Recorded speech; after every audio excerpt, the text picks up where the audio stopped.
Hello and welcome back to our study of Peninei Halacha, the teachings of Rav Eliezer Malamed, Shlita.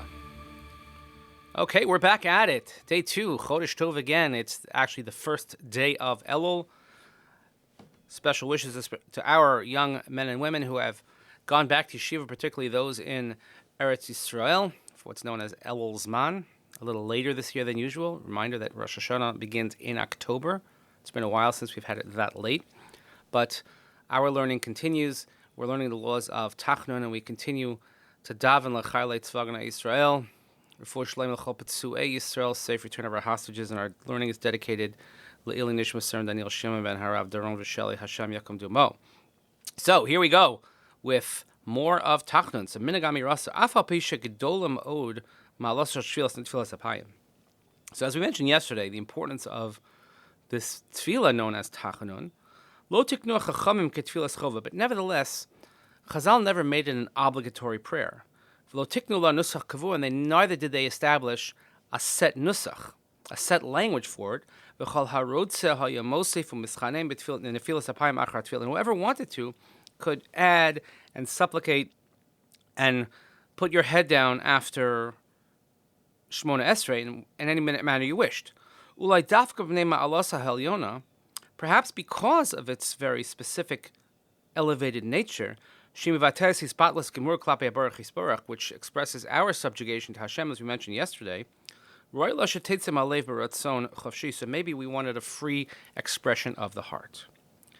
But Tekufas HaGaonim, in the period of the Gaonim, again, so if you think of Tanaim, Amoraim, Mishnah, Gemara, so the period after that, let's say when you get towards the year 1000, a century or two before that, and a little bit after, is called the period of the Gaonim, something of Rav Haigon, Rav Sajigon, Rav Shriragon.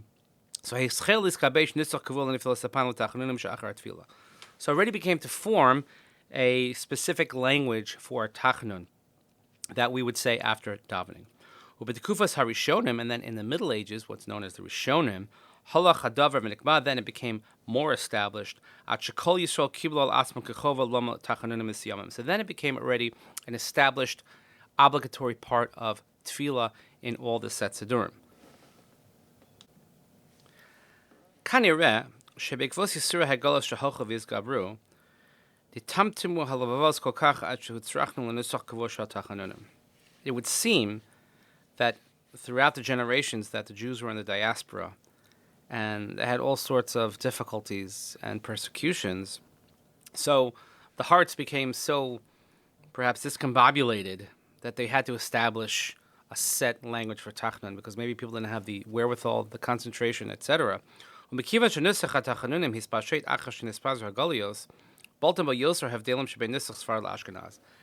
since Jews were scattered in different places, and that's when the nusach got established, that's why you find that there are different nuschos, whether you daven Ashkenaz, Sfard, Nusach Sfard.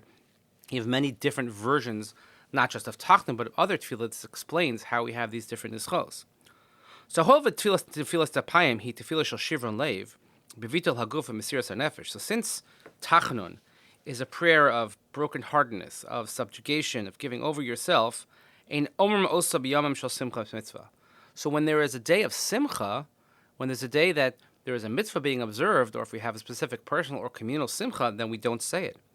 Ubir mekubalim, and the Kabbalists explain, shekol hatikunim hanaasim biyamim regilam al yedei tefillas nefilas apayim, that whatever tikkun is made, however you want to understand that, but whatever tikkun is made by reciting Tachanun on a regular day, nasim bimei simcha shel mitzvah al yedei hakadusha shabayom. So those already take place on a day of simcha on their own. In other words, we don't need Tachanun to make any tikkun because it's already there because of the day.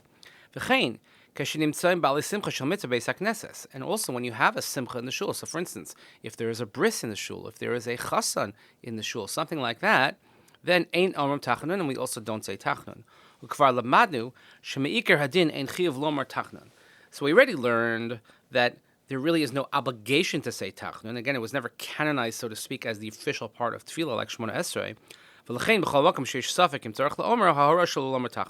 So therefore, we have a suffix, we have a doubt whether this is an occasion we should say Tachanun, so we could be lenient and we don't say Tachanun. In the note here, he quotes from the Torah and several of the Gaonim about when we do or don't say Tachanun. Again, everybody has their own practices, and if you look at different Sidurim, they have different things.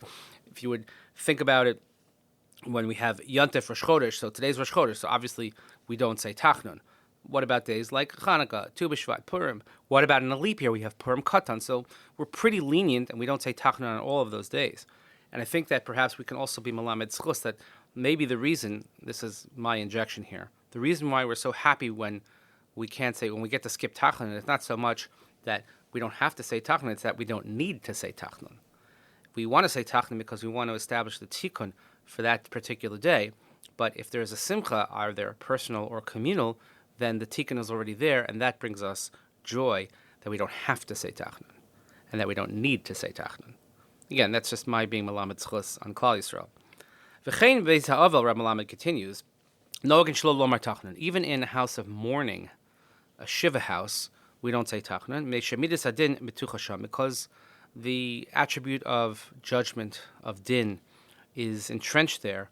V'tzorach lizar shlo lahagbiras midas adin, and we don't want to poke the bear, so to speak. We don't want to add more din. Perish Inyan, so what does this mean? When we're saying Tachanun, we're expressing and feeling that all of our existence is dependent on God. And we're nothing compared to Hashem. But someone who's in mourning already feels this. There's no need to add any more to this feeling. And that would mean that anyone davening with the Avel in the house of the Avel and Shiva also doesn't say it. So again, these are very enlightening and sensible ways of looking at Tachanun, something that perhaps we don't normally study.